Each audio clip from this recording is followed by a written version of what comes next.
My grandson David faced his inaugural winter this year, marked by a record cold day according to the weather report.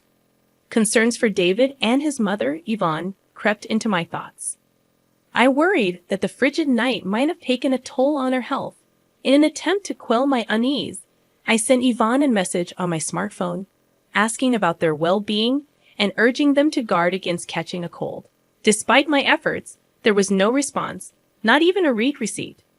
Yvonne had always been responsible, so her silence raised my anxiety. After an hour of futile waiting, I tried calling, but my attempts proved fruitless. Realizing this was no trivial matter, a sense of urgency overcame me. I hastily donned a thick jumper and rushed to drive to my son's family apartment.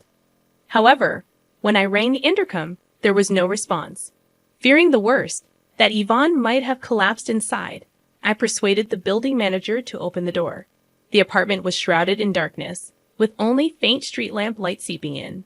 Searching along the wall, I fumbled for the light switch, but my repeated attempts yielded no illumination. Anxious and irritated, I resorted to using my smartphone's flashlight to explore. "Yvonne, are you there?" I called out, wondering if they were simply out. Just as I contemplated leaving, a faint cry echoed from the bedroom, prompting me to rush towards it. In the bedroom, I found Yvonne shivering from the cold, desperately wrapping newborn David in a sheet to keep him warm. To my shock, I noticed Yvonne's once long, proud black hair was now chopped off, almost completely shaved. Bewildered, I questioned, "What happened here?" "My name is Mary Smith," a 61-year-old woman who had worked as a hairstylist for many years, running a salon out of my home. My husband and I had started the salon together, but he passed away from cancer when our son, Harry, was young. Despite the challenges, I raised Harry single-handedly. He often skipped school and got into trouble, leaving me to wonder if my parenting played a role. One day, Harry surprised me by expressing a desire to become a hairstylist. Initially shocked, I decided to support him in this newfound interest. After graduating from cosmetology school, Harry became an apprentice at a senior salon, where he met Yvonne. Their relationship blossomed, and soon Harry proposed to her, declaring his intention to marry. Meeting Yvonne, with her long black hair and bright smile, left me instantly liking her. A year after their marriage, Harry aspired to start his own salon. Despite his relatively short time as an apprentice, he exuded confidence as a hairstylist. Yearning to establish my own space and showcase my skills, I felt a tinge of concern. Drawing from my experience, I understood the challenges newcomers face in the industry. However, I couldn't dismiss the earnestness in Harry's eyes as he spoke about his dream. Curious about his financial standing, I inquired about his savings. Harry shared his bank book with a troubled expression and a sigh. Despite having a stable income, Harry's spending mirrored his earnings, leaving him far from accumulating enough to launch his own business. He had been squandering a significant portion of his earnings on leisure activities. While I contemplated advising him to reconsider, I chose to reassure him, saying, "Don't worry about the money. Enjoy indulging yourself." Perhaps it was my way of compensating for the loneliness of my fatherless upbringing. Confiding in my late husband's portrait, I revealed that I hadn't touched the life insurance money he left behind, reserved for Harry. Consulting with a knowledgeable regular in real estate, we identified a perfect property, an old barber shop that had recently retired due to old age.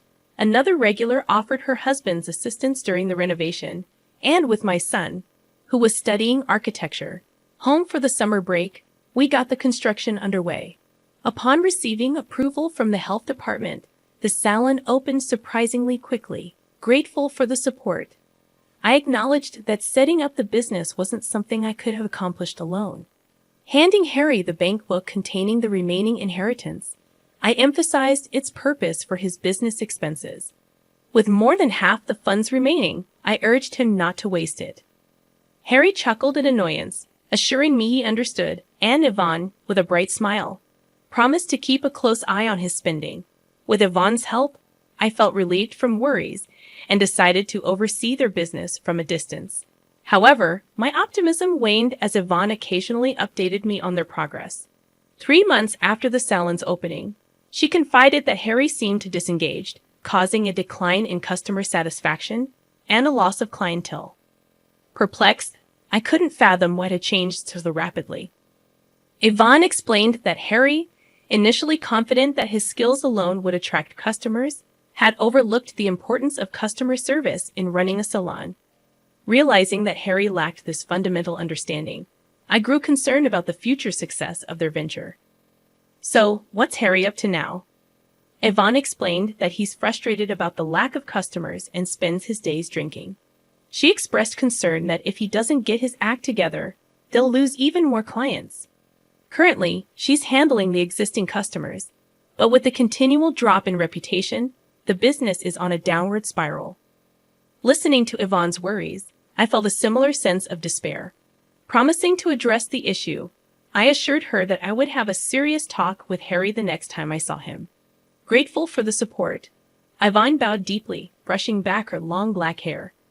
Trying to lighten the mood, I complimented Yvonne on her stunning hair, and she proudly shared that she had been growing it out since middle school for hair donation. She explained that it involves making wigs from real hair for children who have lost their hair due to congenital diseases, illnesses, or accidents.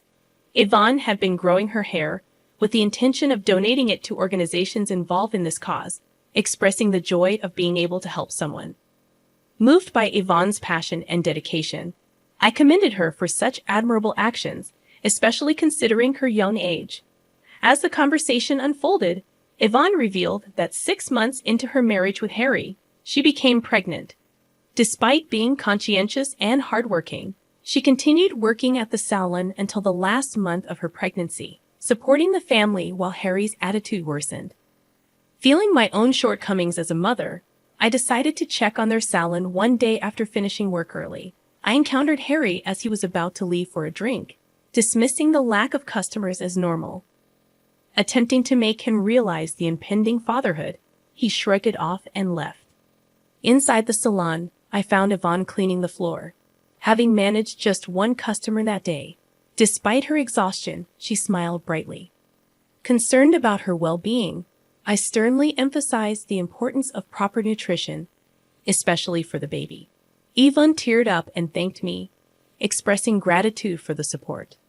Learning from Yvonne that the salon was struggling and Harry was spending money recklessly, I couldn't help but feel that giving him the bank book was a mistake. The situation seemed dire, and I couldn't shake the frustration and disappointment in Harry's lack of responsibility during such a crucial time. I found myself regretting my decision. Despite being occupied, Yvonne never neglected her hair care. As she gently stroked her belly, she expressed her desire to teach her child the joy of helping others. It dawned on me that I wanted to support her, especially since my son wasn't contributing much. Recognizing my shortcomings in raising my son, I decided to assist Yvonne at their apartment. Acknowledging the inconvenience, Yvonne would apologize, but I assured her not to worry and encouraged her to focus on the baby. I felt responsible for not raising my son properly, leading to Yvonne's suffering. It seemed like my way of atoning for my past mistakes. Towards the end of summer, Yvonne went into labor earlier than expected, and she was rushed to the hospital. Unfortunately, Harry was nowhere to be found, unreachable despite my attempts to contact him. I sent messages, but there were no replies, not even read receipts. It left me bewildered about his whereabouts during such a crucial time. With Yvonne's parents no longer around, I became the sole person there for her. I reassured Yvonne during the challenging childbirth, providing encouragement as she bravely faced the process. After a long and difficult labor, the sound of the baby's cries overwhelmed me. He's born. You did it, Yvonne. I was moved to tears, but Harry, who should have been present, never showed up. Meanwhile, my grandson David was experiencing his first winter, and the weather report indicated a record cold day. Concerned about Yvonne and newborn David, I sent a message that night, but there was no response, hastening my worry. After attempting to call without success, I decided to visit their apartment immediately. Upon arrival, the place was shrouded in darkness.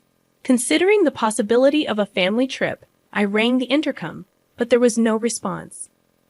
Fearing for Yvonne's well-being, I asked the building manager to open the door.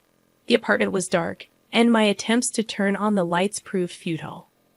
Using my smartphone's flashlight, I called out to Yvonne in the living room, receiving no response. As I was about to leave, a faint cry of a baby reached my ears from the bedroom. Rushing towards the sound, I discovered Yvonne shivering from the cold, wrapping newborn David in a sheet. To my shock, her once long, proud black hair had been roughly cut off, and her eyes, red and swollen from crying, looked at me helplessly, overwhelmed. I exclaimed, "This is terrible. How did this happen?" I removed my jumper and draped it over Yvonne. Assuring her, I said, "It's okay now. Just tell me what happened, as much as you can." Yvonne began to speak slowly, revealing that Harry continued his daily escapades even after David was born. Financial struggles escalated, leading to an inability to pay the electric bill. Yvonne, unable to tolerate the situation any longer, scolded Harry, hoping he would become a more responsible father. However, her pleas fell on deaf ears. In a fit of rage, Harry grabbed a pair of practice hair-cutting scissors and started cutting off Yvonne's hair. Initially resisting and telling him to stop, Yvonne ceased her resistance, fearing any further struggle might accidentally harm David. Harry mocked Yvonne, stating, "Now you won't be able to show your face in public." I was left speechless at my son's cruel actions. Yvonne apologized, blaming herself again, but I reassured her, expressing that it was not her fault. I hugged Yvonne tightly, tears streaming down my face. The whole situation was a result of my overindulgence in raising Harry. My heart burned with shame and anger at my own failings and my son's inability to empathize with others. Taking a deep breath, I called Harry. "Hey, Mom, long time no talk. What's up?" Harry responded casually, and I inquired about Yvonne and David's well-being. There was a brief pause in his voice, and he claimed they were in Hawaii and would be back next week. Despite knowing he was lying, I responded positively. Reflecting on the years of taking care of Harry after losing my husband, I felt profound disappointment. Harry's careless use of his father's inheritance and mistreatment of his family shattered my expectations. A week later, Harry called me cheerfully, announcing his return from Hawaii. Pretending to be the caring son, he mentioned souvenirs, but my heart was no longer deceived by his act. Informing the building manager of my plans, I decided to take Yvonne and David back to my house. I made calls to every possible place. An hour later, Harry called, announcing his arrival at the airport. Despite his cheerful demeanor, my heart was wary. When a taxi pulled up in front of the apartment, Harry, displaying tan lines from sunglasses around his eyes, struggled with the key, realizing it wouldn't fit the lock. Frustration etched across his face. He exclaimed, "What's going on here?" I approached him quietly from behind, wearing a smile that masked the boiling anger in my heart. "Did you enjoy your trip to Hawaii?" I asked, trying to keep my tone light. Harry's relieved expression shifted as he saw me, mistaking the situation. "Mom, you're here," he said, his voice tinged with relief, oblivious to the storm brewing within me. "Listen, Mom, I just got back and tried to enter the house, but the key won't fit. It must be Yvonne's prank, punishing me for going on a trip alone," Harry explained, attempting to paint himself as the victim and blame Yvonne for their troubles. "What were you doing? I told you I was in Hawaii with my family," he continued, caught in his own web of lies. Pointing out the contradiction, I left Harry at a loss for words.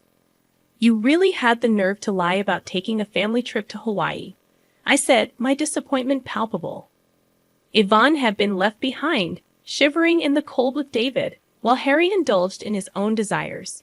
To think she cherished her long hair, and you just cut it off mercilessly. "Don't you feel any remorse as a human being?"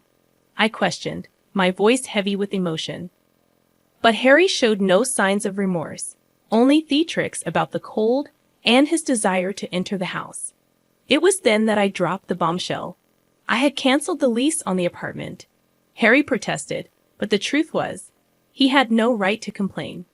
Taking him to a nearby coffee shop to talk further, Harry sat silently, his pale face betraying his inner turmoil.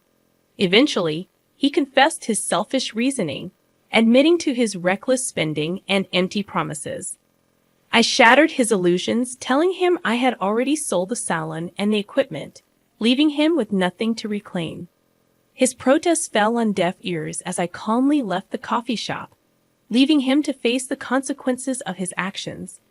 In the following month, Harry's life spiraled further downward. His pleas for help were met with cold shoulders, and he faced legal repercussions for his reckless behavior. As for Yvonne and David, they found solace in our salon. Yvonne, regaining her strength, filed for divorce and threw herself into her work. With David's cheerful presence, the salon blossomed, attracting more customers drawn to Yvonne's warmth. Though the pain caused by Harry's actions lingers, we find solace in the smiles that now fill our salon. And in a quiet corner, David sleeps peacefully, his innocence a reminder of the brighter future ahead.